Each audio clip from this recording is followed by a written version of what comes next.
Assalamualaikum warahmatullahi wabarakatuh. Alhamdulillahi rabbil alamin. Wassalatu wassalamu ala sayyidil anbiya'i wal mursalin wa ala alihi wa ashabihi ridwanullah ta'ala alaihim ajma'in. Amma ba'd. Faqad qala Allah ta'ala fil Qur'anil azim wal Furqanil majid. A'udzu billahi minasy syaithanir rajim. Bismillahir rahmanir rahim. Alladzina amanu wa lam yalbisu imanahum bil-zulmi ulaika humul amn wa hum muhtadun. Qala qala Allah ta'ala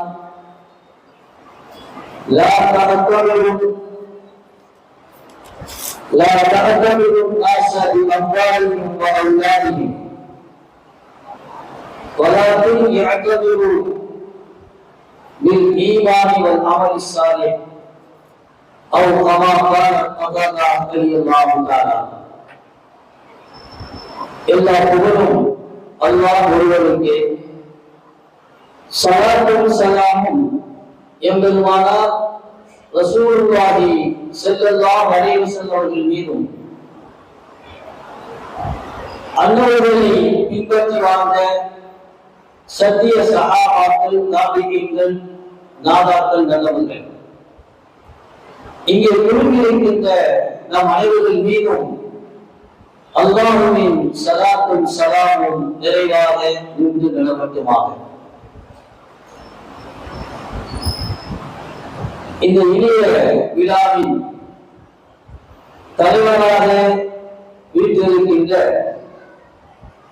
தமிழகத்தின் மூத்த ஆய்வு பெருந்தகைகளில் ஒருவரான ஜாமியாவின் சிறந்த முதல்வராக சிறப்போடு கல்லூரியை நடாத்தி வருகின்ற கண்ணியத்திற்கும் பெரும் மதிப்பிற்கும் உண்டான அஜிரத் அவர்களே, முன்னிலை வகிக்கின்ற நிர்வாக பெருமக்களே, ஜாமியாவின் பேராசிரியர் பெருந்தகைகளே, நீண்டூர் நெய்வாசல் ஜமாத்தை சார்ந்த பெரியோர்களே, தாய்மார்களே, மாணவ கண்மணிகளே, எனக்கு முன்னால் பேசிய ஜாமியாவின் முதல்வர் அவர்கள் நமது மீனாடு நிகழ்ச்சியை இங்கே இல்லாவிட்டாலும் உலகம் முழுவதும் ஆங்காங்கே இருக்கின்ற தமிழ் முஸ்லிம்கள் கவனிக்கிறார்கள் என்ற ஒரு செய்தியை பதிவு செய்தார்கள். அது 100% உண்மை என்பதிலே சந்தேகம் இல்லை. எந்த அளவுக்கு கவனிக்கிறார்கள் என்றால், நான் பல ஆண்டுகளுக்கு முன்னால் இதே மேடையில் மீனாடு விழாவில் ஒரு தலைப்பில் பேசினேன். என்னை பல ஆளுங்கள் என்னை சந்திக்கின்ற பொழுது என் பெயரை சொல்லி அவர்கள் பேசுகிறார்களோ இல்லையோ, என் பெயரை சொல்லி அவர்கள் என்னை அழைக்கிறார்களோ இல்லையோ, நான் முதல் தடவையாக பேசிய தலைப்பை சொல்லி அழைப்பார்கள், சையீதுல் கௌமி ஹாதிமுன். அந்த தலைப்பை அவ்வப்போது எனக்கு நினைவுபடுத்துகின்ற அந்த ஒரு வாய்ப்பாக இந்த மிஸ்பார் விழாவின் மீளாது விழா இருக்கிறது என்பதை நாம் நினைக்கின்ற பொழுது பெருமையாக இருக்கிறது. இதை நடத்துகின்ற நிர்வாக பெருமக்கள், உஸ்தாதுமார்கள், ஜமாத்தார்கள் அனைவருக்கும் அல்லாஹ் தஆலா நிறைவான கூலியை உலகத்திலும் தந்தருவாராக. கண்ணியமானவர்களே, இந்த தலைப்பு ஈட்டி முனையிலும் ஈமானை இழக்காதவர்கள். ஒரு அற்புதமான தலைப்பு, விரிவாக விவரமாக பேச வேண்டிய காலத்தின் கட்டாயத்தில் உள்ள தலைப்பு. இன்றைக்கு ஒரு மனிதன் இன்னொரு மனிதனை எதை அடிப்படையாக வைத்து எடை போடுகிறார்? இன்றைக்கு நமது நடைமுறையிலே ஒரு ஒரு மனிதனை அவன் வைத்திருக்கின்ற பொருளாதாரத்தை வைத்து எதிர்கொள்கிறோம். அவனுடைய பிள்ளைகள், குடும்ப பாரம்பரியம், செல்வாக்கு, இதை வைத்து ஒரு மனிதனை கணிக்கிறோம். ஆனால் உண்மையில் ஒரு மனிதனை எதை அடிப்படையாக வைத்து கவனிக்க வேண்டும் என்பதை கதாரா ரலியல்லாஹு அற்புதமாக சொல்கிறார்கள்.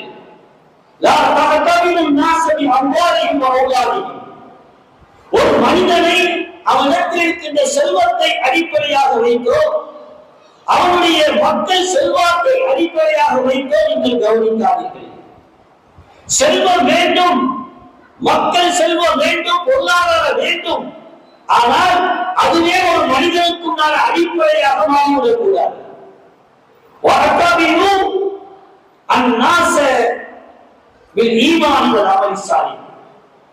அந்த பொருளாதாரத்தோடு அவனுக்கு சரியான ஈமான் இருக்கிறதா, நல் அமல் இருக்கிறதா என்பதை அடிப்படையாக வைத்து நீங்கள் அந்த மனிதனை எதிர்கொள்கிறார்கள். அப்படி என்றால் நாம் இந்த உலகத்திலே கண்ணியமாக வாழ வேண்டும், இந்த உலகத்துக்கு பிறகு மறுமயத்திலும் கண்ணியமாக வாழ வேண்டுமானால் அடிப்படை ஈமானும் நம்மிடத்தில் இருக்கின்ற அமலை சாலி நல்ல அமல்கள் தான். ஏனென்றால் தஃசீரிலே பதிவு செய்வார்கள், ஜரீர் இப்னு அப்துல்லா ரலியல்லாஹு தஆலா அறிவிக்கின்ற ஒரு ஹதீஸ்.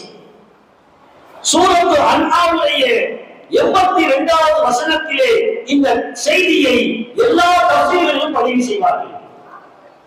ஜரீர் இப்னு அப்துல்லா ரலியல்லாஹு சொல்கிறார்கள், நாங்களும் பெருமானார் ரசூலுல்லாஹி ஸல்லல்லாஹு அலைஹி வஸல்லம் மதீனாவை விட்டு ஒதுக்குப்புறமாக நபியோடு பேசிக் கொண்டிருக்கிறோம்.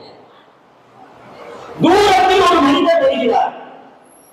பெருமானார் சொன்னார்கள், எங்களை பார்த்து தோழர்களே, தூரத்தில் ஒரு மனிதர் ஒட்டகத்தில் வருகிறார், அவர் நம்மை நோக்கித்தான் வந்து கொண்டிருக்கிறார், சற்று பக்கத்திலே சென்று பாருங்கள். 2 சஹாபாக்கள் சொல்கிறார்கள், அழைத்து வருகிறார்கள்.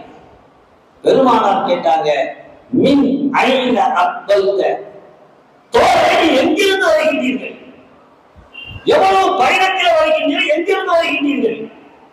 அந்த தோழர் சொன்னார், மின் அஹ்லி வ அஷீரதி வ மாலி, என்னுடைய குடும்பம், என்னுடைய உறவுகள், என்னுடைய பிள்ளைகள், என்னுடைய பொருளாதாரம் அத்தனையும் விட்டு விட்டு வருகிறேன். பெருமானார் கேட்கிறது, எங்கிருந்து வந்தீங்க? இவர் சொல்ற பதில், நான் என்னுடைய மனைவி மக்கள், என்னுடைய குடும்பங்கள், என்னுடைய செல்வம் அத்தனை விட்டு விட்டு வருகிறேன். அடுத்து பெருமானார் கேட்டார்கள், ஐன துரீது, என்ன விஷயமாக வந்திருக்கிறீர்கள்? குடும்பத்தை விட்டு விட்டு, மனைவியை விட்டு விட்டு, மக்களை விட்டு விட்டு, பொருளாதாரத்தை விட்டு விட்டு வருகின்றீர்களே, வருவதின் நோக்கம் என்ன என்று கேட்டார்கள். அந்த தோழர் சொன்னார், உரீது ரசூலுல்லாஹி ஸல்லல்லாஹு அலைஹி வஸல்லம், ஒருவர் தன்னை ரசூல் என்று சொல்லிக் கொண்டிருக்கிறார், அவரை நான் சந்திக்க வேண்டும் என்று கேட்கிறார்கள். பக்கத்தில் ரசூலுல்லாஹ் சொன்னாங்க, கது அசப்த, நீங்கள் யாரை சந்திக்க வேண்டும் என்ற நோக்கத்திலே குடும்பத்தை விட்டு விட்டு வந்திருக்கின்றீர்களோ அது சரியான இடத்துக்கு வந்துட்டீங்க, கது அசப்த. அவருக்கு ரொம்ப சந்தோஷம். யாரை தேடி போகிறாரோ அவரே நம்மளை விசாரிக்கின்ற பொழுது நமக்கு நோக்கம் இலகுவாக நிறைவேறுகிறது, சந்தோஷப்பட்டாங்க. அடுத்த கேள்வி கேட்டா, நீங்கள் தான் நான் தேடி வந்த முகம்மதா? ஆமா. அப்படி என்றால் அல்லிம் நீமல் ஈமான், எனக்கு ஈமான் என்பார் என்ன என்று கற்றுக் கொடுங்க. எடுத்த கேள்வி அதுதான். பிள்ளைகளை விட்டுவிட்டு, குடும்பத்தை விட்டுவிட்டு, பொருள்களை விட்டுவிட்டு தூரத்திலிருந்து பயணித்து வருகிறார். வந்தவுடன் தன் நோக்கம் நிறைவேறுவதை எதிர்பார்த்த அந்த சஹாபி கேட்கிறாங்க, அல்லிம் நீமல் ஈமான், அல்லாஹ்வின் தூதரை ஈமான் என்றால் என்ன எனக்கு கற்றுக் கொடுங்க. ஸல்லல்லாஹு அலைஹி வஸல்லம் ஈமானை சொல்றாங்க, தஷ்ஹது அல்லா இலாஹ இல்லல்லாஹ் வ அன்ன முஹம்மத ரசூலுல்லாஹ் வ துகீமுஸ் ஸலாஹ் வ துஊதி ஸகாத் வ ஸூமு ரமலான் வ ஹஜ்ஜுல் பைத். என்ன நடந்துச்சு தெரியுங்களா? ஒட்டகத்தில் அமர்ந்திருந்து இந்த செய்தியை கேட்டுக் கொண்டிருந்த அந்த நபர் ஏதோ திடீரென ஒட்டகம் மிரண்டுகிறது, ஒட்டகம் தடுமாறுகிறது. தடுமாறி மிரண்டு ஒட்டகத்தின் ஒரு கால் அங்கு இருக்கக்கூடிய ஒரு குழிக்குள்ளே சிக்கிக் கொண்டு அந்த குதிரை குலுக்குகிறது. அந்த குழுக்களிலே ஒட்டகத்தின் மேலும் அந்த தோல் கீழே விழுந்து விடுகிறார். விழுந்த கொஞ்ச நேரத்தில் அம்மாறு யாசிர் ரலியல்லாஹு அவர்களையும் ஹுதைபா ரலியல்லாஹு அவர்களையும் பெருமானார் சொன்னார்கள், சீக்கிரமாக சென்று அந்த தோலை தூக்குங்கள். வேகமா போய் தூக்குறாங்க என்று 2 சஹாபாக்கள் சொன்னாங்க. குழில ரஜுல், அல்லாஹ்வின் தூதரே, இந்த தோழர் மரணித்து விட்டார். வந்தார், ஈமானை கேட்டார், கற்றுக்கொண்டார், கலிமாவையும் சொன்னார். அடுத்த நிமிடம் எந்த அமலையும் செய்யவில்லை. ஒட்டகத்தின் கால் ஒரு குழிக்குள்ளே சிக்கிக் கொண்டது. தடுமாற்றத்திலே கீழே விழுந்தார். தலையிலே நன்கு அடிபட்டது. குழில ரஜுல் யா ரசூலல்லாஹ், அல்லாஹ்வின் தூதரே, ஒரு மரணம் அடைஞ்சிட்டார். ஸல்லல்லாஹு அலைஹி வஸல்லம் அதுவரை அமைதியாக உட்கார்ந்திருந்த அல்லாஹ்வின் தூதர் ஸல்லல்லாஹு அலைஹி வஸல்லம் எழுந்திருந்து சென்று அந்த 2 தோள்களை விலக்கிக் கொண்டு பெருமானார் தூக்கப் போகிறார்கள். தூக்குவதற்கு நெருங்கிவிட்ட பெருமானார் ஸல்லல்லாஹு அலைஹி வஸல்லம் தூக்காமல் அப்படியே வந்து விடுகிறார்கள். சஹாபாக்களுக்கு ஆச்சரியம். வந்திருக்கிறார், ஈமான் கொண்டார், அடுத்த நிமிடம் மரணித்து விட்டார். சஹாபாக்கள் தூக்குகிறார்கள், பெருமானாரும் தூக்கச் செல்கிறார்கள். தூக்கச் சென்ற பெருமானார் ஸல்லல்லாஹு அலைஹி வஸல்லம் ஏன் விட்டுவிட்டு அந்த தோழரையும் விட்டு விடுங்கள் என்று சொல்லிவிட்டு ஒதுங்கி வருகிறார்கள். என்ன நடந்தது? பெருமானாருக்கு என்ன காட்டப்பட்டது? பெருமானார் ஸல்லல்லாஹு அலைஹி வஸல்லம் சொன்னார்கள், தோழர்களின் சந்தேகத்தை புரிந்துகொண்ட பெருமானார் சொன்னார்கள், ரஐது மலக்கைன் யதுஸ்ஸானி ஃபீ ஃபதிஹி மின் சிமாரில் ஜன்னah. நான் 2 மலக்குகளை பார்த்தேன். 2 மலக்குகள் சொர்க்கத்தின் கனிகளை இந்த தோழருக்கு ஊட்டிவிட்டுக் கொண்டிருக்கிறார்கள். ஏன் தெரியுமா? ஜிகந்து ஜாஹி ஜாஹிஹா, அவர் பசியோடு வந்திருக்கிறார். ஈமான் கொண்டார். ஈமான் கொண்டதற்கு பிறகு எந்த அமலும் செய்யவில்லை. அவர் ஊர் கைப்பற்றப்பட்டு வருகிறது. அது பசியை போக்குவதற்கு 2 மலக்குகளை அல்லாஹ் அனுப்பி அவருக்கு சொர்க்கத்தின் கனிகளை ஊட்டிக் கொண்டிருக்கிறார்கள். நாம் போய் தூக்கி அதனை எதையும் செய்ய விரும்பவில்லை. இங்கே கவனிக்க வேண்டும். அல்லாஹ்வின் நல்லடியார்களே, தாய்மார்களே, ஒரு மூமினுக்கு முன்னால் பணமா ஈமானா என்றால் ஈமானை தேர்ந்தெடுக்க வேண்டும். பதவியா ஈமானா என்றால் ஈமானை தேர்ந்தெடுக்க வேண்டும். உயிரா ஈமானா என்றால் ஈமானை தேர்ந்தெடுக்க வேண்டும். ஈமானுக்கு முன்னால் பணமோ பதவியோ செல்வாக்கோ அதிகாரமோ உயிரோ ஒட்டுவில்லை. ஈமான் ஈமான் என்ற அந்த வாழ்க்கை தான் அன்றைக்கு சஹாபாக்களை உலகத்துக்கு முன்னால் முன்னோர்களை சாலிஹீன்களை எல்லோரையும் தலை நிமிர்ந்து வளர்த்தது. ஆனால் இன்றைக்கு ஈமானா பதவி என்றால் பதவியை நாடுகின்ற சமுதாயம், ஈமானா செல்வாக்கை என்றால் செல்வாக்கை தேர்ந்தெடுக்கின்ற சமுதாயம், ஈமானா உயிரா என்றால் உயிரை தேர்ந்தெடுக்கின்ற சமுதாயம். அதனால் இன்றைக்கு உலக அரங்கிலே ஒரு பின்னடைவை சந்தித்திருக்கிறது. ஒன்றை சொல்லட்டுமா கண்ணியமானவர்களே? இப்னு மஸ்ஊத் ரலியல்லாஹு சொல்வார்கள், பெருமானாருடைய ஹதீஸும் அந்த கருத்தை வலியுறுத்துகிறது. இன்னல்லாஹ யுதி அத்-துன்யா மன் யுஹிப்பு வ லா யுஹிப்பு. அல்லாஹ் இந்த துன்யாவை தன் விரும்புவர்களுக்கும் கொடுப்பான், விரும்பாதவர்களுக்கும் கொடுப்பான். ஆனால் ஈமானை யாருக்கு விரும்புகிறாரோ அவர்களுக்கு கொடுப்பான். ஆனால் நமக்கெல்லாம் அல்லாஹ் கொடுத்திருக்கிறான், ஈமானை கொடுத்திருக்கிறான். ஆனால் அந்த ஈமான் பாதுகாக்கப்படுகிறதா? அந்த தோழர் வந்தோடனே நோக்கா போனாங்கல்ல, மலக்குமார்கள் சொர்க்கத்தின் கனிகளை ஊட்டுகிறார் என்று சொன்னார்களா இல்லையா? அந்த நேரத்தில் செல்லல்லா சொன்ன ஆயத்து என்ன தெரியுமா? அந்த சூரத்து அன்ஆவுடைய 82வது ஆயத்தை ஓதி காட்டினார்கள்.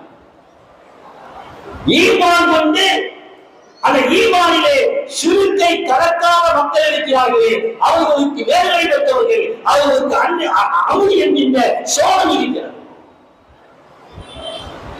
வரலாற்றில் ஒரு செய்தி, இன்னைக்கு 40-50 வயதை கடந்தவர்களுக்கு தெரியும். உமர் முக்தார் அசது சஹரா பாலைவன சிங்கம் என்ற உணவகுத்தார். தன் நாடு லிபியாவை கட்டி காப்பதற்கு, லிபியாவுடைய கண்ணியத்தை, மானத்தை, மரியாதையை காப்பதற்காக 70 வயதை கடந்தும் அசது சஹரா பாலைவன சிங்கம் என்று இத்தாலிய படைகளுக்கு முன்னால் வீரமாக கர்ஜித்து மரணித்து போனவர்தான் உணவகுத்தார். அவரை பற்றி அவருடைய வாழ்க்கை படமாக எடுக்கப்பட்டது, சினிமாவாக எடுக்கப்பட்டது. அதை நடித்தவர் யார் தெரியுமா? பாலிவுட் நடிகர் அந்தோனி குயின். அந்த நடிகர் சொல்கிறார், அந்தோனி குயின் சொல்கிறார், உமர் முக்தாருடைய வரலாறை படமாக எடுக்கின்ற அந்த நேரத்தில் அதில் உமர் முக்தாராக நடிப்பதற்கு நான் தேர்வு செய்யப்பட்டேன். அப்படி தேர்வு செய்யப்பட்ட நான் அவருடைய வரலாறை படித்தேன். அவரால் வரலாறை படித்து தாய்மார்கள் கவனிக்க வேண்டும்.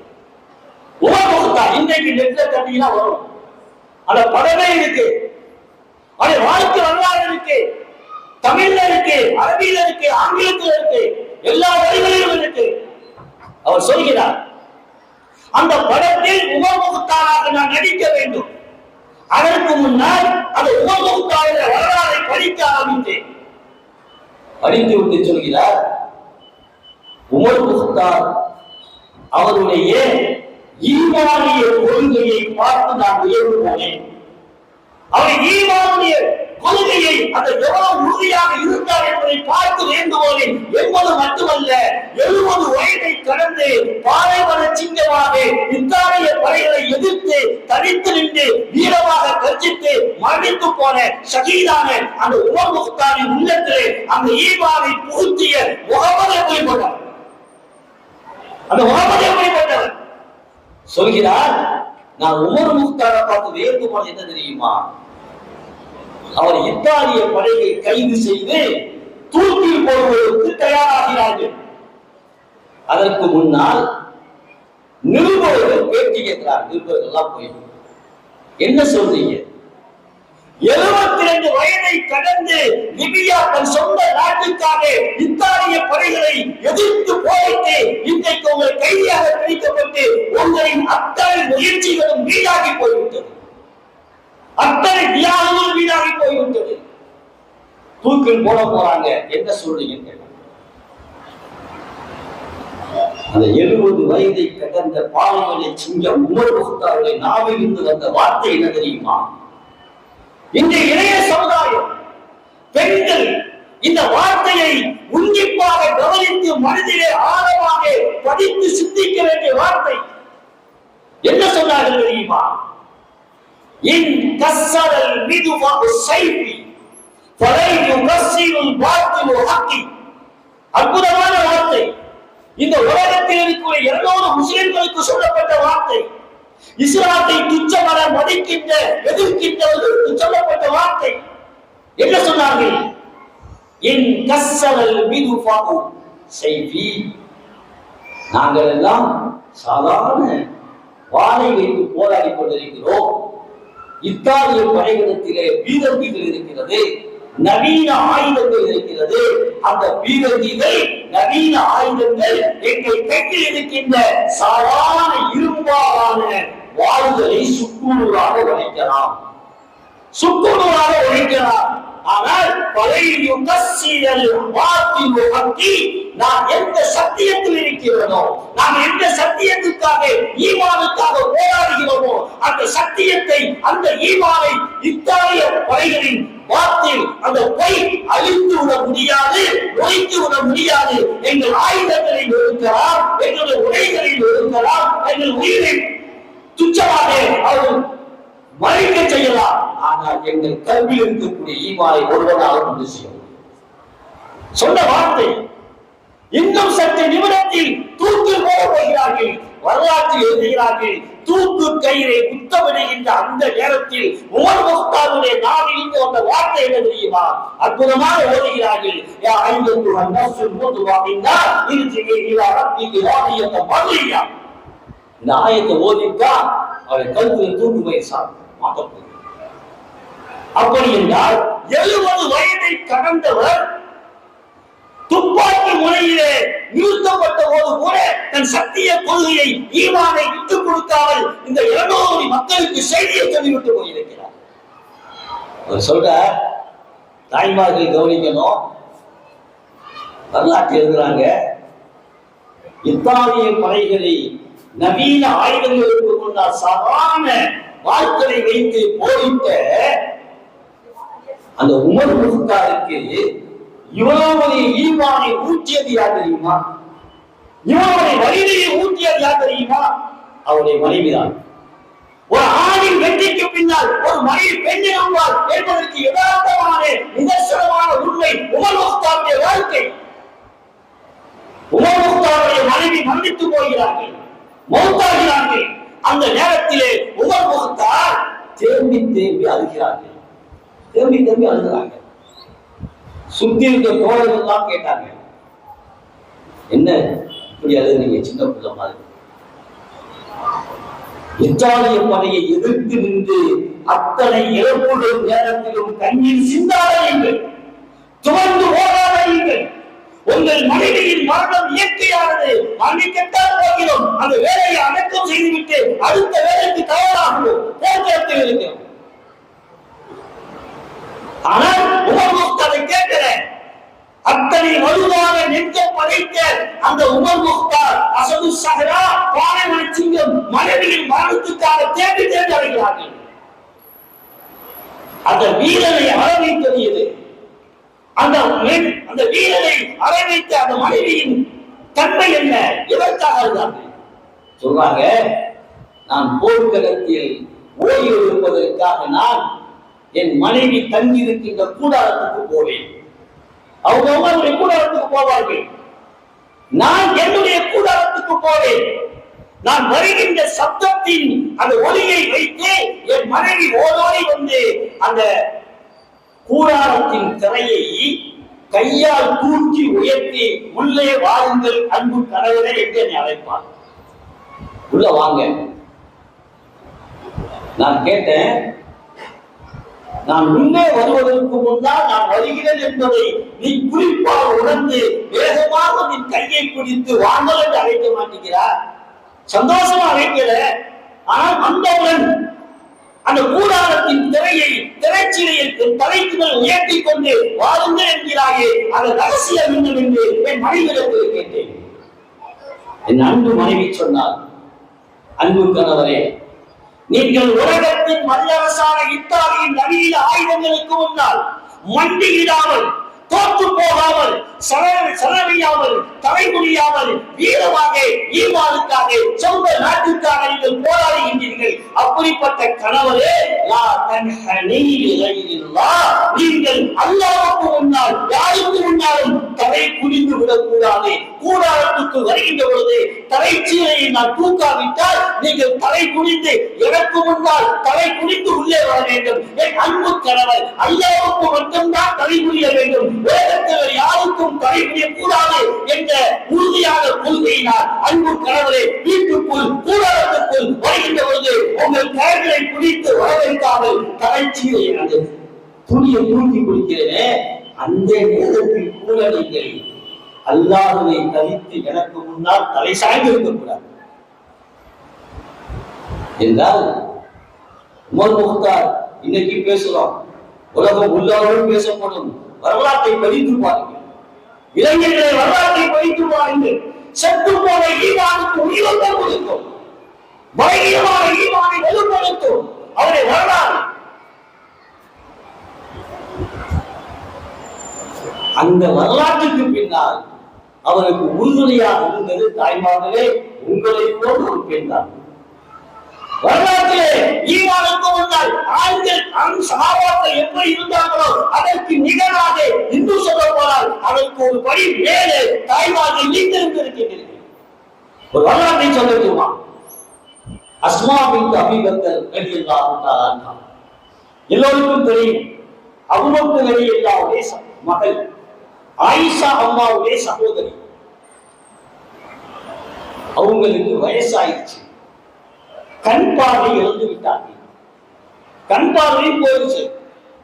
அவருடைய மகன் அப்துல்லா சுவை ரலியல்லாஹு தஆலா அரசியல் காரணங்களால் மக்காவிலே தஞ்சம் புகுந்திருக்கிறார்கள். அரசியல் காரணங்களால் வெளியே வந்தால் அது ஷஹீதாக்கப்படுவார்கள். நாட்கள் நெருங்குகிறது. ஹஜ்ஜாஜுடைய படைகள் அப்துல்லா இப்னு சுபைர் ரலியல்லாஹு சுற்றி வருகிறார்கள். இன்னும் சில நிமிடங்களில் அப்துல்லா இப்னு சுபைர் ரலியல்லாஹு ஷஹீதாக்கப்படுவார்கள். அந்த நேரத்திலே வேகமாக தன் தாயிடத்தில் வந்தவர்கள் தாயின் கையை பிடித்துக் கொண்டு சொன்னார்கள், அம்மா, ஹஜ்ஜாஜ் இப்னு யூசுப் சுற்றி வரைச்சிட்டான், என் உயிர் போக போகுது அப்படின்னு அழுகும் போது வயதான தாய், கண் பார்வை இழந்துருச்சு, பலகீனமான தாய் தன் மகன் அப்துல்லா இப்னு சுபைருடைய கையை பிடித்துக் கொண்டு சொன்னார்கள், தாய்மார்களே கவனிக்க வேண்டும், அந்த இடத்தில் நாம் இருந்தால் நம் பிள்ளையை பாதுகாப்பதற்குண்டான வழிகளை சொல்லியிருப்போம், தப்பிப்பதற்குண்டான விஷயங்களை அவர்களுக்கு காட்டியிருப்போம். அந்த தாய் என்ன சொன்னா தெரியுமா? கண் பார்வை இல்ல, வயதான தாய் மகனின் கையை பிடித்துக் கொண்டு சொன்னார்கள், யா புனைய, யா புனைய, அன்பு மகனே, இன் குன்த அலல் ஹக்கி வ ததுஊ இலல் ஹக்கி, நீ இருக்கின்ற கொள்கை சத்தியமாக இருக்கவையானால், உன்னை அழைக்கும்படி சத்திய பலியாக இருக்கவையானால்,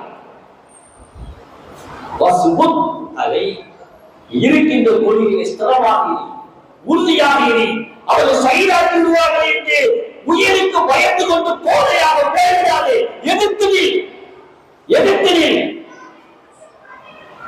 அப்துல்லா இப்னு சுபைர் ரலியல்லாஹு சொன்னாங்க, அம்மா, நான் ஷஹீதாயிருவேன், மௌத்தா போவேன், என் உயிருக்கு பயந்து நான் உங்கள்கிட்ட வரல, ஒரு உயிருக்கு பயந்து நான் வரவில்லை. தாய்மார்களை யோசிக்க வேண்டும், நமக்கும் நம் பிள்ளைக்கும் இப்படிப்பட்ட ஒரு நிலைமை ஏற்படுவதானால் நம்முடைய மனநிலை எப்படி இருக்கும், பிள்ளையின் மனநிலை எப்படி இருக்கும், யோசிக்க வேண்டும். அப்துல்லா இப்னு சுபைர் ரலியல்லாஹு சொன்னாங்க, அம்மா, நான் அதுக்குன்னு வரல, அதை பத்தி கவலைப்படல, இந்த நாட்டில் ஒரு பழக்கம் இருக்கு, எதிரியை கொன்று விட்டால் எல்லா மக்களுடைய பார்வையில் படுகின்ற மாதிரி ஒரு குச்சியிலே கட்டி தொங்க விட்டு விடுவார்கள், சிலுவையில் அறைந்ததோடு தொங்க விட்டு விடுவார்கள்.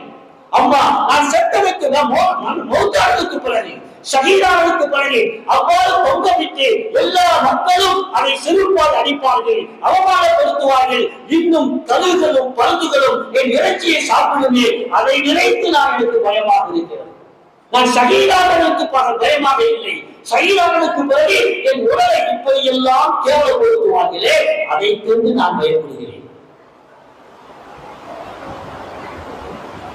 நான் தாய்மார்கிட்ட இருக்கிறேன். இப்ப அஸ்மா பின்த் அபீ பக்கர் ரலியல்லாஹு அன்ஹா என்ன பதில் சொல்லியிருப்பாங்க? நாம் அந்த இடத்தில் ஒரு தாயாக இருந்தால், நம் பிள்ளைக்கு அந்த நிலைமை வந்தால் நாம் என்ன பதில் சொல்லியிருப்போம்? அற்புதமான பதில், யாரும் சிந்திக்க முடியாது. அப்படிப்பட்ட பதிலை சொல்கிறார்கள், அன்பு மகனே, அலா தரா அன்ன ஷாத்த லா யதுர்ரு சல்ஹா பஅத தர்ஹிஹா. அற்புதமான வார்த்தை, அற்புதமாக பேசினார்கள். அன்பு மகனே, ஒரு ஆடை ஒரு மனிதன் அறுக்கிறான், அறுக்கின்ற நேரத்தில் அந்த ஆட்டுக்கு வேதனை இருக்கும். ஆனால் அறுத்த ஆடு செத்ததற்கு பிறகு, மடித்ததற்கு பிறகு அதை தொங்க விட்டு தோலை உரிக்கிறோமே, கத்தியால் வெட்டுகிறோமே, காலை தனியா, எலும்பு தனியா, சதை தனியா, ஈரல் தனியா, குரல் தனியா, எல்லாத்தையும் துண்டு துண்டாக வெட்டுகிறோமே, அந்த செத்த ஆட்டை உரிக்கின்ற பொழுது அந்த உரிப்பதால் வேதனை உண்டா? வெட்டுவதால் வேதனை உண்டா? அறுப்பதால் வேதனை உண்டா? அன்பு மகனே, எப்படி ஒரு ஆடு செத்ததுக்கு பிறகு தோலை உரிப்பதால், கையை வெட்டுவதால், எலும்பை வெட்டுவதால் வேதனை தெரியாதோ, அதே போன்று அன்பு மகனே, போர்க்களத்துக்கு செல், எதிரியை எதிர்த்து உயிர் போவையானால், ஷஹீதாகுவையானால் அந்த நேரத்தில் சிரமம் இருக்கலாம். அதற்கு பிறகு அவர்கள் மக்களின் பார்வையிலே தூக்கில் தொங்கவிட்டு ஒரு இறைச்சியை கேவலப்படுத்தினாலோ, கழுகுகளும் பருந்துகளும் சாப்பிட்டாலோ உனக்கு ஒன்று ஆகாது, உனக்கு முன்னால் ஷஹீதுதான், ஈமான் தான் போகும். அந்த வீரத்திற்கு சொந்தக்காரர்கள் தாய்மார்களே நீங்கள். அந்த அஸ்மா பின்த் அபீ பக்கர் ரலியல்லாஹு அவங்களை பற்றி ஒரு செய்தி, கண் பார்வை போயிடுச்சு. தள்ளாத வயது. அவர் இன்னொரு மகன் உள்மொத்தமுழு சுபை வெளியிட்டார் நிலையில் அவர்கள் வெளிநாட்டுக்கு வியாபாரம் செய்துவிட்டு வருகிறார். வந்தவுடன் தன் தாய்க்கு வயதான தாய் கண் பார்த்து போயிடுச்சு. தாய்க்கு ஒரு அழகான சேலை வாங்கிட்டு வர்றாங்க. வரலாற்றில் இருக்கிறது. சேலை வாங்கிட்டு, அம்மா வெளிநாட்டு வியாபாரத்துக்கு போனேன், இந்த சேலையை வாங்கிட்டு வந்திருக்கேன், வச்சுக்கோ. பொதுவா எந்த தாயா இருந்தாலும் சந்தோஷம். வயசாயிச்சோ இல்லையோ தன் பிள்ளையின் கையால் வாங்கி உடுத்துகின்றதை பாக்கியமாக கருதுவோம் நாம் பெற்றோர்கள். தப்பில்லை, சரி. ஆனா அந்த ஆடையை வாங்கி கையில் அப்படியே தொட்டு பார்க்குறாங்க. தொட்டு பார்த்துட்டு கொடுத்துட்டாங்க. அம்பு மகனே எனக்கு வேண்டாம், எனக்கு வேண்டாம். ஆசையாக வெளிநாட்டுக்கு சென்று உழைத்து வியாபாரம் செய்து சம்பாதித்து தன் தாயை சந்தோஷப்படுத்துவதற்காக வாங்கி வந்த அந்த சேவையை தாய் தொட்டு பார்த்துவிட்டு வயதானவர் கண் தெரியல தொட்டு பார்த்து சொல்றாங்க, அன்பு மகனே இது ரொம்ப மெல்லிசா இருக்கு, வேணாம். அப்ப என்ன அர்த்தம்? மெல்லிசா இருந்தா உடுத்துகின்ற பொழுது தன் மானத்தை வெளிப்படுத்தி காட்டும். உருவத்தோடு சுவை வெளியெல்லாம் சொன்னாங்களா? அம்மா நீங்க நினைக்கிற மாதிரி இல்ல, மென்மையானதுதான், பட்டை விட மென்மையானது. உடுத்தினால் மறைத்து பெற வேண்டிய உறுப்புகள் வெளியே தெரியாதுமா, கண்ணியமாக இருக்கும் அப்படின்னு சொன்ன உடனே அந்த அம்மா என்ன சொன்னாங்க தெரியுங்களா? இந்த சமுதாய பெண்களுக்கு முத்தாய்ப்பா சொன்ன வார்த்தை, அன்பு மகனே எனக்கு கண் தெரியாது என்று நினைத்துக் கொண்டாய், எதையாவது வாங்கி கொடுத்தால் உறுத்திக்கொள் என்று நினைத்துக் கொண்டாய். நீ வாங்கி வந்ததெல்லாம் சரிதான், என் மானத்தை காப்பாற்றும், என் மானத்தை மறைக்கும், ஒத்துக்கொள்கிறேன். ஆனால் இவ்வளவு மென்மையான ஆடையை நான் உடுத்திக் கொண்டு நான் செல்லும் எதிர்த்து செயலை காத்தடிக்குமையானால், நான் செல்லும் எதிர்த்து செயலை காத்தடிக்குமையானால் இந்த ஆடை என் மேதிக்கு அப்படியே ஒட்டிக்கொள்ளும், அப்படியே ஒட்டிக்கொள்ளும். ஒட்டிக்கொண்டால் என் உடல் உறுப்புகள் வெளியே வாங்கிக்கப்படக்கூடிய அளவுக்கு தெரியும். எனவே வேண்டாம் அன்பு மகனே என்று சொல்லி தடுத்தவர்களால் அஸ்லாமின் அபிமக்கள் வெளியெல்லாம். அந்த வீர மங்கைதான் ஷஹீதாக போகக்கூடிய தன் மகன் அப்துல்லாஹ் சுபை வெளியெல்லாவுக்கு, ஓப்பா உயிர் பெருசல்ல, சத்தியம்தான் பெருசு, போய் என்று எதிர்த்திருக்க சொன்னார் என்றால் அனைத்துக்கும் முன்னாலும் ஈமானை முன்னிறுத்துகின்ற அந்த பக்குவத்தை நாம் பெற்றாக வேண்டும். இன்றைக்கு ஈமான் எப்படியெல்லாம் பறிவுது, எப்படி ஈட்டு முறையில வச்சுதான் ஈமான பறிக்கிறது கட்டாயம் இல்லை. ஈட்டி முறையில் இருக்க வைத்துத்தான் ஈமானை பறிக்க வேண்டும் என்கின்ற கட்டாயம் மற்றவர்களுக்கு இல்லை. இந்த ஈமான லேசான முறையில பறிக்கின்ற அத்தனை சூழ்ச்சிகளும் இன்றைக்கு நடக்குது. வரலாற்றை பார்க்கிறோம். இன்னைக்கு காசா உலகமே மறந்துச்சுங்க. எப்ப ஈரான் சண்டை ஈரான் இஸ்ரேல ஒரு வழி பண்ணுச்சோ அதுக்கு பிறகு நாம ஜெயிச்சிட்டோம், பலஸ்தீன் ஜெயிக்கப்பட்டுருச்சு அப்படின்ற ஒரு சந்தோஷத்தில் இருக்கிறோம். ஆனால் அதற்கு பின்னால் நடக்கின்ற செய்திகள் இருக்கிறதே, இந்த செய்திகளை படிக்கின்ற பொழுது எதோடு ஒப்பிடலாம் என்றால் ஷாபி அபிதாலி பெருமானாருடைய காலத்தில், மக்களுடைய காலத்திலே மக்கத்து குறைசிகள் எல்லாம் பெருமானாரையும் பெருமானாரை ஈமான் கொண்ட சகாபாக்களையும் ஊரை விட்டு ஒதுக்கி வைத்தார்கள். நீங்க பயான்ல கேள்விப்பட்டிருப்பீங்க, ஊரை விட்டு ஒதுக்கி வைத்தார்கள். ஷாபி அபிதாலி யாரோ முகம்மதோடு முகம்மதுடைய தோழர்களோடு வியாபார உறவு கொள்ளக்கூடாது, வியாபாரிகள் அங்கே கொண்டு பொருளை விற்க கூடாது, திருமண உறவு கூடாது, எந்த உறவுகளும் உதவிகளும் கூடாது என்று தடை செய்யப்பட்டிருந்த நேரம். வரலாற்றுல சொல்றாங்க, சஅத் இப்னு அபீ வக்காஸ் ரலியல்லாஹு சொல்றாங்க, பட்டினி சில பேர் புற்களை செடிகளை உண்டு வாழ்ந்தோம். சஅத் இப்னு அபீ வக்காஸ் ரலியல்லாஹு சொல்லக்கூடிய வார்த்தையை பார்த்தா இன்றைக்கும் கண் கலங்குகிறது. ராஜாவோடு ஒப்பிட்டு பார்க்கிறோம். அவங்க சொல்றாங்க, ஒரு நாள் இரவிலே எனக்கு சிறுநீர் கழிக்க தேவை வந்ததை எழுந்திருந்தேன். சிறிது கழித்தாக வேண்டும். கடுமையான பசி, நடக்க முடியல. நான் எழுந்திருந்து தள்ளாடி ஒதுக்குப்புறமாக போகப் போகிறேன் என்றால் அங்கங்கே கூடாரங்களிலே சகாபாக்கள் தங்கியிருக்கிறார்கள். அத்தனை பேருக்கும் பசி. அதையும் தாண்டி கை குழந்தைகள் எல்லாம் சாப்பிடுவதற்கு உணவில்லாமல் அழுது கொண்டிருக்கிறார்கள். நடுநிசி நேரம். எனக்கு கடுமையான பசி, நடக்க முடியல. ஆனால் சிறுநீர் கழிக்க வேண்டும். ஒதுக்குப்புறமாக தள்ளாடி போய் சேர்ந்தேன். சிறுநீர் கழித்துக் கொண்டிருந்தேன். அந்த நேரத்திலே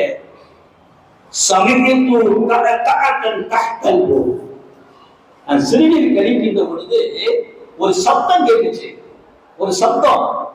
நான் சிறுநீரை முடித்து விட்டு என்ன சப்தம் என்று அந்த இடத்தில் ஒரு குச்சியை, இரவு நேரம் தெரியல, ஒரு குச்சியை வைத்து அப்படியே அதை மண்ணை கிளறினால் ஒட்டகத்துடைய காய்ந்த தோல் இருந்திருக்கிறது. அது மீது சிறுநீர் பட்ட காரணத்தினால் சப்தம் வந்திருந்தது. எனக்கு அந்த ஒட்டகத்தோட பார்த்தோன்னே சந்தோஷம். அவர் சொல்றாருங்க, சஅத் பின் அபி வக்காஸ் எல்லாம் ஆதாரப்பூர்வமா பதிவு செய்யப்பட்டிருக்கிறது. அதை நான் எடுத்து கொண்டு வந்து அந்த இரவு நேரத்திலே என் சிறுநீர் பட்ட அந்த ஒட்டகத்தோடை கழுவி அதை நெருப்பில் காட்டி சாப்பிட்டேன். நான் சிறுநீர் கழித்தது எனக்கு தெரியும். பசி பல நாள் ஆகிவிட்டது. பசி தாங்க முடியவில்லை. அந்த தோலை எடுத்து கழித்து சாப்பிட்டு 3 நாட்களாக எனக்கு உணவுதான். 3 நாட்களாக எனக்கு உணவுதான். எப்படி சோமையை அவிழ்த்தார்களே, ஊரே ஒதுக்கி வைத்து உணவு கூடாது, வியாபாரம் கூடாது, கொடுத்து வாங்க கூடாது என்று தடுத்து வைத்த நேரத்திலே பச்சிலம் குழந்தைகள் பசியால் துடிதுடித்ததோ, பெரியவர்கள் எல்லாம் பசியால் துடிதுடித்து காய்ந்துமான ஒட்டகத்தோளுக்காக காத்திருந்தார்களோ. அந்த நேரத்தில் அந்த சஹாபாக்கள் ஈமானை விட்டுக் கொடுக்கவில்லை. ஆனால் ஒரே ஒரு அதிசயம் நடந்தது. கதீஜா அம்மா சொல்றாங்க, அந்த காலகட்டத்தில் மக்காவில் என் உறவுக்காரர் ஒருவர் தான் ஒட்டகத்திலே உணவுப் பொருளை கொண்டு வருவார். இரவு நேரத்திலே நான் இருக்கின்ற போது ஒட்டகத்தை விட்டுட்டு போயிடுவார். நாங்கள் எடுத்து சாப்பிட்டுக் கொள்வோம். இது அத்தனையும் இன்றைக்கு நிதர்சனமாக இருக்கிறது. ராஜா பிள்ளைகளை பார்க்கலாம். நீங்கள் செல்போனிலே பார்த்திருப்பீர்கள். மண்ணை அள்ளி சாப்பிடுகிறார்கள். மண்ணை அள்ளி சாப்பிடுறாங்க. செடிகளை பிடிங்கி சாப்பிடுகிறார்கள். ஆனால் தண்ணீர் இல்லை, உணவு இல்லை, அத்தனை வசதிகள் வாழ்ந்த வீடு இல்லை, உறந்த இடம் இல்லை, உடுத்த உரை இல்லை, உறவுகள் இல்லை, தாய் இல்லை, தந்தை இல்லை, உறவுகள் யாரும் இல்லை, அனாதைகளாக இருக்கிறார்கள் பிள்ளைகள். இந்த நேரத்திலும் கூட அந்த பிள்ளைகளின் நாவில் வரக்கூடிய வார்த்தை என்ன தெரியுமா? வார்த்தை என்ன தெரியுமா?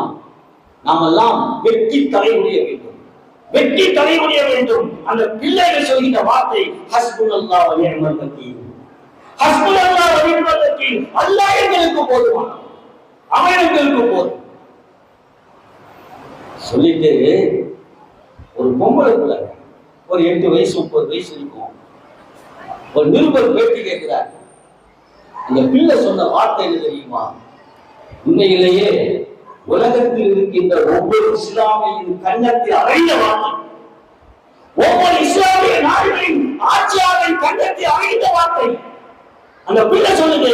நிருபர்கள் கேட்கிறாங்க, அம்மா வீடு இல்ல, தாய் இல்ல, தந்தை இல்ல, உறவுகள் இல்ல, இருப்பதற்கு ஓய்வதற்கு இடமில்லை, அனாதையாக இருக்கிறாய், கையிலே காயம், முகத்திலே காயம், இப்படி இருக்கிறாயே, கிழிந்த ஆடை, கண்டகால ஆடை, இந்த நேரத்தில் என்ன சொல்கிறாய்?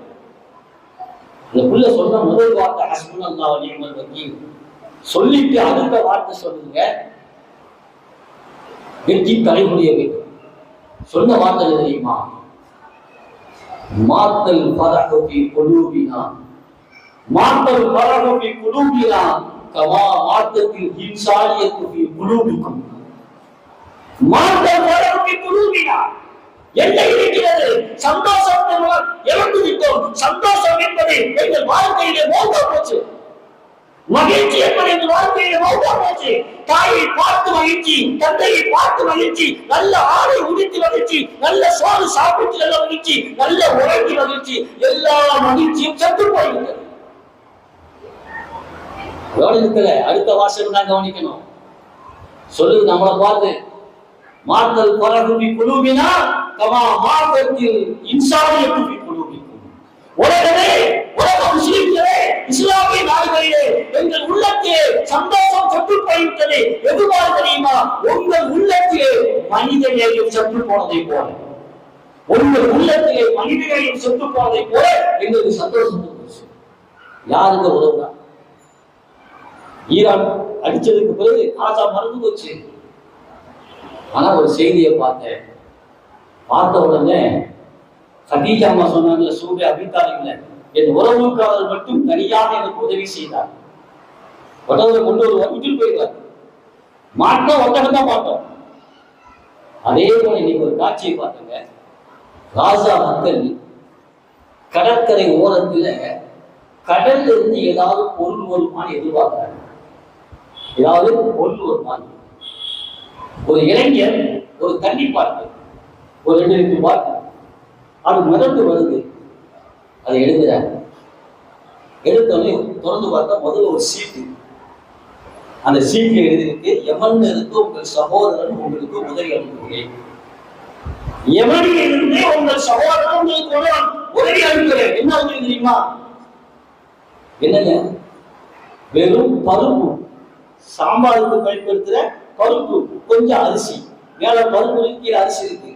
அவரால் செய்ய முடிந்த உதவி எவரிலிருந்து நேரடியாக வந்து அந்த உதவியை செய்ய முடியாது. ஒரு தண்ணீர் பாத்திரத்திலே அரிசியும் பருப்பை வைத்து அதுல ஒரு கடிதத்தை வைத்து கடல்ல போட்டாரு. அந்த திசையை நோக்கி, ராஜாவின் கடற்கரையை நோக்கி அந்த பாட்டல் வருது. அதை எடுத்து அவர் சாப்பிடுகிறார். சாப்பிடுகின்ற காட்சியும் சோழ அபிதானிகளே அங்கே கதீஜாவுக்கு தெரியாமல் உறவுக்காரர் ஒட்டகத்திலே வைத்து அனுப்பினாரே, அந்த காட்சியை பொறுத்து பார்க்கின்ற பொழுது கலங்காத கண்ணீர் தெரியாது. நாமெல்லாம் எவ்வளவு சொகுசா இருக்கிறோம், எவ்வளவு சொகுசு. சொகுசு மட்டுமல்ல, எவ்வளவு சாப்பாடை வீணாக்குறோம், எவ்வளவு பொருளை வீணாக்குறோம். அன்புமிக்க தாய்மார்களே, அந்த சோபே அபித்தாலிலும் பெருமானாருக்கு உதவியாக இருந்து அன்றைக்கு கதீஜாவை நினைச்சிருந்தா வேணாம் போயிட்டா ராஜ்மாரி வாழலாம், வேணாம் போயிட்டால் மக்களுடைய ராஜ்மாரி வாழலாம். ஆனால் அத்தனை வசதிகளையும் சொத்துக்களையும் சோதனையும் ஈமானுக்கு முன்னால் துச்சவரை மதித்து ஈமானை ஏற்றுக்கொண்ட அந்த பெண்மணி தான் கதீஜா இன்றைக்கு வரலாறு பேசுகிறார். நடக்குதுங்க இல்ல. உமர் முகத்தாருக்கு பின்னால் ஒரு பெண், அப்துல்லா சுவைலாவுக்கு பின்னால் ஒரு பெண், சோபி அபிதாலிலே ஒரு பெண். நீ ராசாவுடைய பெண்கள் போன்ற பாட்டு. ஆனால் யாருக்கும் கிடைக்கிறாத இந்த நியமத், இந்த ஈமான்கிற நியமத்தை இன்னைக்கு சமுதாய இளைஞர்களும் பெண்களும் அற்ப காதலுக்காக இணைக்கிறார்கள். அற்ப காதலுக்காக ஈமானா காதலா என்கிறது ஈமானை தூக்கி எறிந்துவிட்டு காதலோடு ஓடுகின்ற அந்த ஒரு கேவலமான ஒரு இழிவான ஒரு காட்சி இன்னைக்கு சர்வசாதாரணம். ஒரு நாள் மதுரைக்கு தொழிலுக்கு பிறகு பள்ளியிலே அமர்ந்திருந்த பொழுது அறிமுகமான கையை பிடிச்சு அழுந்தார். வசதியானவர் கையை பிடிச்சி தேம்பி தேம்பி அழுகிறார். என்னங்க விஷயம்? ஒரே ஒரு பொம்பளை பிள்ளை, ஒரே ஒரு பொம்பளை பிள்ளை. கேட்டதை எல்லாம் வாங்கி கொடுத்தேன், கேட்டதை எல்லாம் வாங்கி கொடுத்தேன். அவர் சொல்கிறார், 3 மாதங்களுக்கு ஒரு முறை புது போன் வாங்கி கொடுத்துருவேன், புது மாடல் வந்தவை வாங்கி கொடுத்துருவேன். அது 50,000 1 லட்சம் கேட்பதை வாங்கி கொடுத்தேன். என்ன விஷயம்? என் உள்ள போயிடுச்சு, உள்ள போயிடுச்சு. என்ன செஞ்சீங்க? தேடி போனோம். போனா ஹிம்சியின் மேற்பவர்களோடு வாழ்ந்து கொண்டிருக்கிறது. ஹிம்சியின் மேற்பவர்களோடு குடிசையில் வாழ்ந்து கொண்டிருக்கிறது.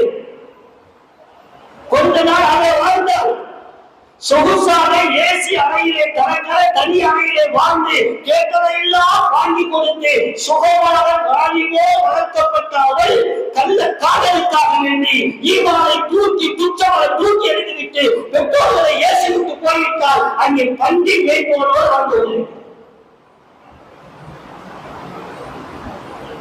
இன்னும் சில நாட்கள், 1 மாதம் கழிந்தது. நான் பெற்றெடுத்த அந்த பெண் பங்கரையாக அழுது கொண்டு இரவு நேரத்தில் யாரும் பார்க்காமல் வீட்டுக்கு வந்தார். என்னை மன்னித்து விடுங்கள், சேர்ந்து வாழ்கிறேன், உங்களோடு சேர்ந்துதான். ஏன் கேட்டேன், நான் அவனோடு வாழ்வதாக இருந்தால் நானும் அவனோடு ஹிஞ்சில் வைக்க வேண்டும், ஹிஞ்சில் வைக்க வேண்டும், ஹிஞ்சியினுடைய கறியைத்தான் நான் சாப்பிட வேண்டும். அப்படி இல்லை என்றால், அதற்கு சம்மதம் இல்லை என்றால், அதற்கு ஒரு உள்மனம் ஒத்துக்கொள்ளவில்லை என்றால் 100 நாள் வேலை திட்டம், டெய்லி வேலைக்கு போன 300 ரூபாய் 400 ரூபாய் சம்பளம் கவர்மெண்ட் கொடுக்குது, அந்த வேலைக்கு போயிட்டாய் தாயோட. இந்த வைக்கவில்லை என்றால் நீ எங்கோ போய்வது என்று விட்டால் நான் உங்களை நாடி வந்திருக்கிறேன். அவர் சொல்றார், நானும் கைவிட்டு விட்டேன், வீட்டுக்குள் வராதை போய் என்று பொறுத்துக்கின்றார். நான் சொன்னேன், ஏன் அந்த தப்பு பண்ணீங்க? குறைந்தபட்சம் உங்களோடு வந்து விட்டால் ஈமான் காப்பாற்றப்படுமா இல்லையா? ஈமான் காப்பாற்றப்படுமா இல்லையா? இனி வாழ்க்கை நல்லதாக மாறுமா இல்லையா? இல்லை ஹஜ்ரத், எல்லாம் சொத்து போய்விட்டது. எனக்கு ஒரு மகள் இருந்ததாக நான் நினைக்கவில்லை, நான் மௌத்தாகி விட்டதாக நினைத்துக் கொண்டேன். அஸ்மாவிற்கு அபிவர்த்தன் ரலியல்லாஹு அன்ஹா அவர்கள் எங்கே? முஹ்தாருடைய மனைவி எங்கே? அங்கே கதீஜா எங்கே? அத்தனை நபர்களும் ஈமானுக்கு முன்னால் அத்தனையும் தூக்கி எறிந்தவர்கள். ஆனால் இன்றைக்கு அத்தனைக்கு முன்னால் ஈமானை தூக்கி எறிகின்ற ஒரு அவர்களை யோசிக்க வேண்டும். கண்ணியமானவர்களே, அன்பிக்க தாய்மார்களே, ஈமானுக்கு வருகின்ற பாதிப்பு ரொம்ப அபாயகரமானது. நேரடியாக ஈமானை இறக்குறோம் அப்படிங்கிறதா இல்லை, நிறைய விஷயங்கள். அதை கொடுமை என்ன தெரியுமா? இந்த காசா மக்கள் இருக்காங்க, அது இன்னொரு புள்ள சொல்லிச்சுங்க பேட்டியில. அந்த சொல்லிச்சு, நம்மளை பார்த்து முதல் சொன்ன வார்த்தை உலக மக்களுக்கு எல்லாத்துக்கும். 2வது வார்த்தை சொல்லுது, உலக முஸ்லிம்களே, நீங்களெல்லாம் ஒவ்வொரு நாளும் 5 வக்து தொழுகை தொழுகின்றீர்கள், நாங்கள் ஒவ்வொரு நாளும் 6 வக்து தொழுகிறோம். கேட்கிற என்னமா 6 வக்து 5 வக்தா உலகம் முழுவதும்? அந்த புள்ள சொல்லுது, ஒவ்வொரு நாளும் நாங்கள் ஜனாசா தொழுகை தொழுது கொண்டிருக்கிறோம், ஒவ்வொரு வக்திலும் ஜனாசா தொழுகை தொழுது கொண்டிருக்கிறோம். அன்புமிக்க அல்லாஹ்வின் நல்லடியார்களே, தாய்மார்களே, அது என்ன 2 விஷயம் நடக்குது. நான் சமுதாயத்துக்கு எல்லாம் தெரிஞ்சுக்கிட்டு சொல்றேன். அந்த காசா மக்களுக்கு உதவிகள் போடுகின்ற பொழுது அந்த உதவி பொட்டலங்களுக்குள்ளே போதைப் பொருட்கள் கலக்கப்பட்டிருக்கிறது. 2வது, கிறிஸ்துவ மிஷனரிகள் உள்ளே புகுந்து அங்கே கிறிஸ்துவராக மாற்றிக் கொண்டிருக்கிறார், செய்தி கொண்டிருக்கிறது. இலகுவாக நம்முடைய பலகீனம் எது என்பதை புரிந்து கொண்ட இடைகள் நம் ஈமானை பறிப்பதற்குள்ள அத்தனை காரியங்கள் ஈடுபட்டிருக்கிறாங்க. இன்னும் இந்த சமுதாயம் விழித்துக் கொள்ள சமுதாயமாக இருக்கிறது. கண்ணியமானவர்களே, உமர் ரலியல்லாஹுடைய ஆட்சி காலம், அவர்கள் ரோம் நாட்டுக்கு சில சஹாபாக்களை அனுப்புகிறார்கள். அதை அப்துல்லா இப்னு ஹுதாஃபா ரலியல்லாஹு அவர்கள் இருக்கிறார்கள். அது கிறிஸ்துவ நாடு. கைதியாக பிடிக்கப்படுகிறார்கள். ஹுதாஃபா ரலியல்லாஹு அவர்களுடைய தோழர்களும் கைதியாக பிடிக்கப்படுகிறார்கள். பிடிக்கப்பட்ட நேரத்தில் அந்த மன்னன் சொன்னான், தனஸ்ஸல், நீ கிறிஸ்துவராக மாறிவிடுங்கள், மாறிவிட்டால் உஷ்ரிபுக ஃபீ முல்கி, என் ஆட்சியிலே உன்னை கூட்டாளியாக சேர்த்துக் கொள்கிறேன். என் ஆட்சியில நீ பங்குதார். அது மட்டுமல்ல, ஜவ்வஜதுக பின்தி, என் மகனை உனக்கு திருமணம் முடித்து கொடுக்கிறேன். நீ கிறிஸ்துவராக மாறிவிட்டால் அப்துல்லா இப்னு ஹுதாஃபாவை உமக்கு என் ஆட்சியிலே பங்கு தருகிறேன், என் மகனை திருமணம் முடிக்கிறேன். சுருக்கமா சொன்னார், அடுத்த இளவரசர் நீதான், ஆட்சியை உனக்கு தான். அப்துல்லா இப்னு ஹுதாஃபா ரலியல்லாஹு சொன்ன வார்த்தை என்ன தெரியுமா? அந்த மன்னரை பார்த்து சொன்னார்கள், லவ் அஹதைதனி ஜமீஅ முல்கி வ ஜமீஅ மன் அக்தர், ஒரு ஆட்சி அனைத்தையும் வைத்துக் கொடுத்தார். அரபு நாடுகளில் இருக்கக்கூடிய அத்தனை அதிகாரங்களையும் செல்வங்களையும் செல்வாக்கை வைத்து தந்தார். கண் சிமிட்டும் நேரம் கூட ஈமானை இழக்க மாட்டோம். சொன்ன வார்த்தை கண் சிமிட்டும் நேரம் கூட உன் அத்தனை ஆட்சி அதிகாரம் செல்வாக்கு அத்தனையும் கொடுத்தாலும், அரபு நாடுகள் அத்தனை செல்வாக்கு எனக்கு கொடுத்தாலும் கண் சிமிட்டும் நேரம் கூட ஈமானை நான் இழக்க மாட்டேன். இன்னொரு காரியத்துல இவர் எதுக்கு அடிபடிவாது அப்படின்னு சொல்லிட்டு தனி அறையில் ஜெயில அடைச்சு, தனி அறையில் அடைச்சு நல்ல பசியை உண்டாக்கி, தாகத்தை உண்டாக்கி, ஹின்சீர் பன்றியுடைய கரியையும் மதுவையும் உள்ளே வைத்து வருகிறார். ஒரு கட்டத்தில் உயிரை காப்பாற்றிக் கொள்வதற்கு இஸ்லாத்தில் அனுமதி உண்டு, வேறு வழி இல்லை, இதுதான் உணவு, இதை சாப்பிட்டால் உயிர் வாழலாம் என்கின்ற ஒரு இக்கட்டான சூழ்நிலை வருகின்ற பொழுது உயிரை காப்பாற்றுவதற்கு அந்த ஹராமாக்கப்பட்ட ஹின்சீரை சாப்பிடலாம், தடுக்கப்பட்ட மதுவை குடிக்கலாம், அனுமதிக்கப்பட்ட ஒன்று. அவன் யோசிக்கிறான், இந்த அப்துல்லா உதாப்பா இப்படியாவது நமக்கு சொல்ல கட்டுப்படுவாரு அப்படின்னு கடுமையான பசியை உண்டாக்கி தனி அறையிலே அடைத்து வைத்து பசியும் தாகம் ஏற்பட்டதுக்கு பிறகு ஹின்சீரையும் ஹம்ரையும் அனுப்புறான். அப்பயும் அவர் சாப்பிடல, அப்பயும் நான் சாப்பிடல. அல்லாஹ்வும் ரசூலும் ஹராமாக்கிய ஒன்றை என் உயிரை காப்பாற்றுவதற்காக ஆகும் என்றாலும் கூட மன்னா உனக்கு முன்னால் என் நோக்கம் வேறு, என் நோக்கம் வேறு, என் நோக்கம் என் உயிரை காப்பாற்றுவதல்ல, என் ஈமானை குறிப்பது. அதனால நான் மாட்டேன். கடைசியா தான் சொல்லுவான், அப்துல்லா உதாஃபாவே ஒரே ஒரு சொல்லு செய்யி, கப்பில் ராசி, என் தலையை முத்தமிடு, என் தலையை முத்தமிட்டால் உன்னை விட்டு விடுகிறேன். என்ன சிந்தனை தெரியல. இதுக்கு முன்னால சொன்ன விஷயம்லாம் வைத்து ஆட்சியை தரேன், அதிகாரத்தை தரேன், மனைவியை தரேன், இது மகளை திருமணம் முடிச்சு கொடுக்குறேன், எல்லாம் தரேன், அது ஒரு நியாயம் இருக்கு. கப்பில் ராசி, என் தலையை முத்தமிடு, உன்னை நான் உரிமை விட்டு முத்தவேன். அந்த நேரத்தில் அப்துல்லா உதாஃபா ரலியல்லாஹு சொன்ன வார்த்தை என்ன தெரியுமா? சரி, தலையை முத்தமிடுறேன், தலையை முத்தமிடுறேன், ஆனால் என்னை மட்டும் விடுவிக்க கூடாது, என்னோடு கைதியாக பிடிக்கப்பட்டிருக்கின்ற அத்தனை தோள்களையும் விடுவிக்க வேண்டும். என்னை விட்டு விட்டா போட்டார் சொன்னார், விட்ட வேண்டாம். அதுக்கு சம்மதித்து அவனின் தலையை அப்துல்லா உதாஃபா ரலியல்லாஹு முத்தமிடுகிறார்கள். ஆள் விட்டுட்டான். நேரம் வர்றாங்க. இந்த செய்தி உமர் ரலியல்லாஹுவுக்கு தெரிவிக்கப்பட்ட, அவங்க தான் ஜனாதிபதி, தெரிவிக்கப்படுது. அப்படி வருகின்ற நேரத்தில் தூரத்தில் வருகின்ற பொழுதே உமர் ரலியல்லாஹு சொன்னாங்க, ஹக்குன் அலா குல்லி முஸ்லிமின் அய்யுகப்பில ரஹஸ அப்துல்லா பின் உதாஃபா. தோழர்களே, இங்கே அமர்ந்திருக்கின்ற ஒவ்வொரு முஸ்லிமும் அப்துல்லா பின் உதாஃபாவுடைய தலையை முத்தமிட வேண்டும், கடமை என்றார்கள்.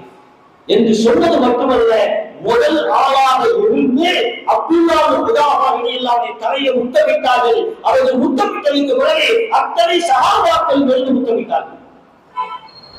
அப்படி என்றால் அந்த அப்துல்லா பின் உதாஃபா ரலியல்லாஹு அந்த சஹாபிக்கு முன்னால் ஈமானா ஆட்சியா, ஈமானா மன்னரின் பிள்ளையை திருமணம் முடிப்பதா, ஈமானா ஹின்சீரை சாப்பிடுவதா என்ற சூழ்நிலை வருகின்ற பொழுது ஈமானை தான் காப்பேன், அதன் மூலம் என் உயிரும் காப்பாற்றப்படும், என் தோழர்களின் உயிரும் காப்பாற்றப்படும் என்று அந்த நேரத்திலும் ஈமானை இழக்காமல் பாதுகாத்த பெருமை அப்துல்லா பின் உதாஃபா ரலியல்லாஹு போன்ற சஹாபாக்களுக்கு உண்டு. இது போன்ற நிகழ்வுகள் வரலாறுகளை நிறைய சொல்லலாம். ஏன்னா ஒரு கட்டத்தில் உயிரை பாதுகாக்கிறதுக்கு குஃப்ரான வார்த்தையை சொல்லலாம். ஒரு கட்டத்தில் இஸ்லாம் அனுமதிக்குது, இஸ்லாம் அனுமதிக்குது. ஆனால் அந்த அனுமதித்ததை கூட சொல்வதற்கு தயாராக இல்லை சஹாபாக்கள். சாதாரண செய்தி எல்லோருக்கும் தெரிந்ததுதான். முஸைலமத்துல் கத்தாப் நபியுடைய காலத்திலே தன்னை நபியாக வாதித்தவன். அவன் 2 சஹாபாக்கள் மாட்டிக்கிறாங்க. ஒரு சஹாபிட்ட கேட்டான், அத்தஷ்ஹது அன்ன முஹம்மது ரசூலுல்லாஹ், முஹம்மது அல்லாஹ்வுடைய தூதர், சாட்சி சொல்றியா? ஆமாண்டா. அடுத்து கேட்டான், அத்தஷ்ஹது அன்னி ரசூலுல்லாஹ், நான் அல்லாஹ்வுடைய தூதர், சாட்சி சொல்றியான்னு கேட்டார். அந்த தோழர் சொன்னாரு, ஆமா அஷ்ஹது அன்னக ரசூலுல்லாஹ், ஏன் உயிரை காப்பாற்றணும் விட்டுட்டான். இன்னொரு தோழரை கூப்பிட்டார்.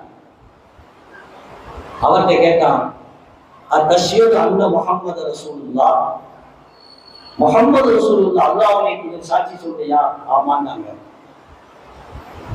அடுத்து கேட்டா, அஷ்ஹது அன்னி ரசூலுல்லாஹ், நான் அல்லாஹ்வுடைய தூதர் சாட்சி சொல்கிறாயா என்று கேட்டார். அந்த சஹாபி என்ன சொன்னாங்க தெரியுங்களா? முதல்ல உள்ள சஹாபி ஆமான்னு போய் உயிரை காப்பாத்திக்கிட்டார்.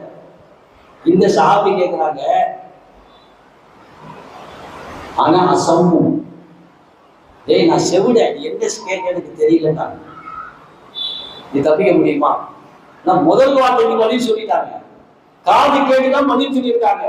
இரண்டாவது வார்த்தை சிறுக்கான வார்த்தை, அவரை நபியாக சாட்சி சொல்ல வேண்டும். அப்ப சொன்னாங்க, ஆனா அசம்மு, நான் செவிட, என்ன சொன்னா எனக்கு தெரியலன்னா. கூப்பிட்டு வெட்டினான். ஹதீஸ்ல வருது, எருபன் துண்டு துண்டாக வெட்டினான், துண்டு துண்டாக வெட்டினான். அப்படி ஈமானை இறக்காவிட்டால், ஈமான் உறுதியோடு இருந்தால் வெட்டப்படுவோம், உயிர் பறிக்கப்படும், துண்டு துண்டாக வெட்டப்படுவோம் என்று நன்கு தெரிந்திருந்தோம். அந்த தோழர் ஈமானை இழக்கிற வெட்டினான். ரெண்டு தோழர்கள் ஒருவர் கிடைத்த அனுமதியை பயன்படுத்திக் கொண்டார். இன்னொருத்தர் அந்த அனுமதியை தாண்டி எனக்கு அது தேவையில்லை, ஈமானை இழக்க மாட்டேன் என்று உறுதியாக இருந்தார்.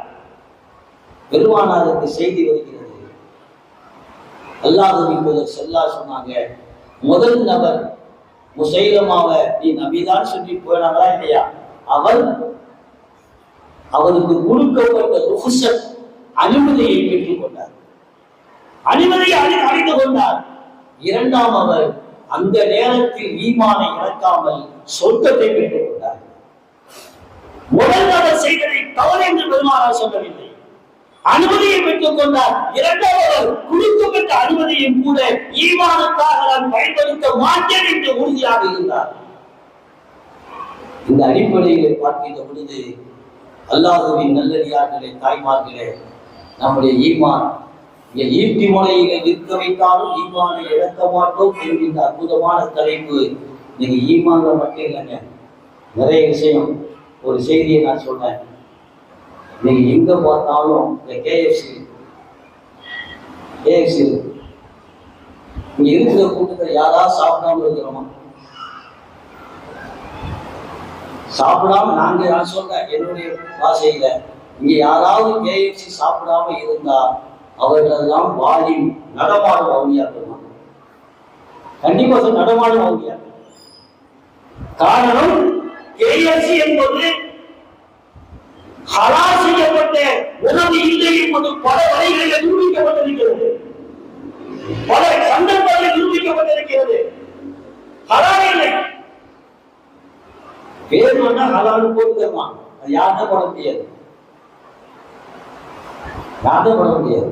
ஒரு இஸ்லாமிய பத்திரிகையில செய்தி வந்துச்சு, ஒரு 4-5 ஆண்டுகளுக்கு முன்னால் திருநெல்வேலியில ஒரு கடைக்காரர் நம்மால் வாய சம்பளத்துக்கு வச்சிருக்கான், ஹோட்டல்ல தொப்பி போட்டு நிக்கணும். மற்ற முஸ்லீம்களுக்கா ஹலால் ஹலால்னு சொல்லணும், இதுதான் வேலை. 10,000 ரூபாய் சம்பளம், 10,000 ரூபாய் சம்பளம். இது பத்திரிகை வந்த செய்தி, இஸ்லாமிய பத்திரிகை வந்த செய்தி. அவர் சொல்றார், ஒரு மாதம் 2 மாதம் இருந்த சம்பளத்துக்காக வேண்டி, ஆனா கடையில பார்த்தேன் எதுவுமே ஹலால் இல்லை, எதுவுமே ஹலால் இல்லை. நான் தொப்பி வச்சு வாயாருக்கு சலாம் சொல்லி ஹலால் சொல்றதுனால என் மேல நம்பிக்கை வச்சு நிறைய முஸ்லிம் வந்து சாப்பிடுறாங்க. யோசிச்சு பார்த்தேன், மனசு கொஞ்சம் சங்கடமாக இருந்தது. என்னை நம்பி வரக்கூடிய இந்த முஸ்லிம்கள் ஹராம சாப்பிட்டு போறாங்களே, அதனால் அவருடைய தொழுகையின் பாதிப்பு என்ன, அவர்கள் கேட்கின்ற துஆக்களின் தரம் என்ன என்பதை அதற்கு நாம் உடந்தையாக இருக்கிறோமே என்று மனம் வருந்தி 10,000 ரூபாய் சம்பளத்தை தூக்கி போட்டு நான் வேலையை விட்டு வந்துட்டேன் என்று சொல்கின்ற சாட்சி பத்திரிகையில ஒரு செய்தி. இப்படி நிறைய விஷயங்களை பார்க்கலாம். அதனால அல்லாஹ்வுடைய நிலைமை ஈமான். அந்த ஈமானை பணத்துக்காகவோ, பதவிக்காகவோ, புகழுக்காகவோ, செல்வாக்குக்காகவோ, உயிருக்காகவோ எந்த சூழ்நிலையும் விட்டு விடாமல் இன்றைக்கு நமக்கெல்லாம் ஒரு முன்மாதிரியாக தெரிகின்ற ஸஹாபி அபூ தாலிப் அதே போன்று இன்றைக்கு காசா அந்த மக்களை நாம் முன் பாடமாக எடுத்துக்கொண்டு எல்லா சூழ்நிலையிலும் ஈமானோடு வர்ணிக்கின்ற ஈமானோடு வாழ்கின்ற பெரும் பாக்கியத்தை அல்லாஹ் உங்களுக்கு எனக்கும் தந்துள்வானாக என்று இந்த நல்ல நேரத்தில் துஆ செய்து வாய்ப்புக்கு நன்றி கூறி நிறைவு செய்கிறேன். ஆமீன். வாஹி தஅவானா அல்ஹம்துலில்லாஹி ரப்பில் ஆலமீன். அஸ்ஸலாமு அலைக்கும் வ ரஹ்மத்துல்லாஹி வ பரகாத்துஹு.